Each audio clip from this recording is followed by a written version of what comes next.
모임이었고 그래서 딱히 모이지 않았던 것 같습니다. 신혼생활 초반에도 비슷한 상황이 반복됐습니다. 둘이 벌어서 월급은 2배인데 월급이 어딘가 새는 느낌이 들었습니다. 여러분은 이 느낌을 아시는지 모르겠네요. 그래서 오늘은 줄줄 새는 월급을 가계부로 틀어막는 법에 대해 이야기해보려 합니다. 가계부를 쓰는 목적이 뭘까요? 제가 생각하기에 가계부는 나의 현재를 파악하기 위해서 작성합니다. 내가 매달 얼마를 벌고 쓰고 그래서 얼마를 남길 수 있는지를 파악하기 위해서 말이죠. 이 작업을 하는 게 가계부 작성이고 가계부 작성을 통해서 비로소 내 현재를 파악하고 이를 바탕으로 목표를 세울 수 있습니다. 예를 들어 한 달에 100만 원을 벌고 50만 원을 쓴다고 가정해 보겠습니다. 그렇다면 매달 50만 원이 남고 1년에 600만 원을 모을 수 있다는 계산이 나옵니다. 이건 너무 암울한가요? 어쨌든 이렇게 내 현재를 파악하면 부족한 점과 개선할 점이 보다 명확하게 보입니다. 이에 대해서 좀 더 자세하게 파고 들어가 보겠습니다. 그렇다면 가계부를 어떻게 쓰면 될까요? 그리고 쓴 걸 어떻게 활용하면 될까요? 가계부를 쓸 때는 고정비와 변동비, 이 두 가지만 기억하면 됩니다. 고정비는 쉽게 말해서 매달 내가 숨만 쉬어도 나가는 비용입니다. 예를 들어서 월세, 보험료, 그리고 통신비 등이 있겠죠. 고정비는 매달 따박따박 일정하게 나가는 비용입니다. 물론 내가 어떤 액션을 취해서 고정비를 줄일 수도 있겠지만 아무 일도 하지 않으면 말 그대로 고정적으로 나갑니다. 변동비는 반대로 그때그때 달라지는 비용입니다. 예를 들어서 식비, 경조사비, 취미, 생필품 등이 있겠죠. 내 의지에 따라서 더 쓸 수도 줄일 수도 있는 비용입니다. 정리하자면 이렇게 되겠죠. 고정비 밑에 월세, 보험료 등이 있고 변동비 밑에 식비, 경조사 등이 있습니다. 이런 식으로 내가 쓰는 돈의 유형을 고정비, 변동비 이 두 가지로 먼저 크게 분류하고 그 다음에 세부 항목으로 한 번 더 나누는 겁니다.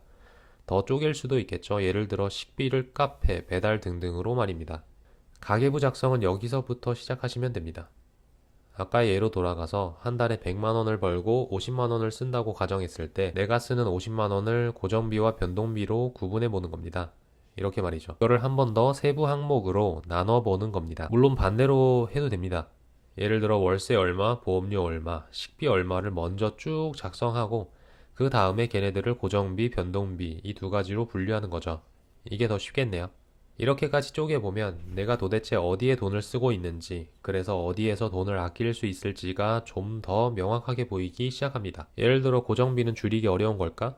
통신비 5만 원은 너무 비싼 게 아닐까? 내게 저 요금제는 필요할까? 라고 생각해서 저 5만 원짜리 요금제를 2만 5천 원짜리 알뜰폰 요금제로 바꿀 수도 있습니다. 혹은 식비 항목에서 배달이 10만 원을 차지한다면 그건 너무 낭비 아닐까? 배달 음식은 안 먹어도 되니까 집에서 밥을 해 먹으면 식비를 더 절약할 수 있겠네. 이런 식으로 말이죠. 예를 들어서 저는 이렇게 구글 시트로 표를 만들어서 작성하고 있습니다. 솔직히 귀찮아서 매일 쓰지는 않고 매주 일요일 자기 전에 딱 한 번 작성합니다. 그래야 그 한 주를 그 주의 마지막에 돌아볼 수 있어서 좋더라고요. 참고로 일주일간 쌓인 지출 내역은 제가 체크카드를 주로 쓰기 때문에 카뱅이나 토스뱅크 등 어플을 통해서 확인하고 있습니다. 변화 파악하기, 이게 가장 중요합니다. 이걸 보지 않으면 가계부를 열심히 쓴 이유가 없습니다. 저는 매주 가계부를 쓰고 매월 말에 월말 정산을 합니다.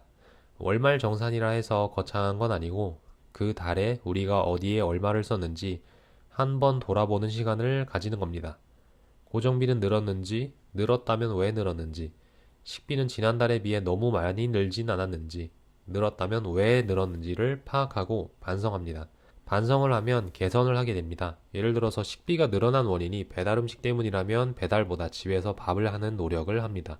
난방비가 지나치게 많이 늘었다면 보일러를 예약으로 돌리거나 혹은 좀 더 효율적으로 돌리는 방법을 연구합니다. 이런 식으로 내게 부족한 점을 보완하고 그를 통해서 돈을 더 절약할 수 있는 것 같습니다.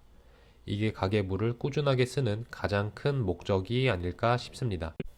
세 줄 요약을 하겠습니다. 첫 번째, 돈이 새는 것 같다면 가계부를 씁니다. 두 번째, 가계부에서는 고정비, 변동비를 나눠서 쓰고 이를 통해 내 현재를 파악합니다.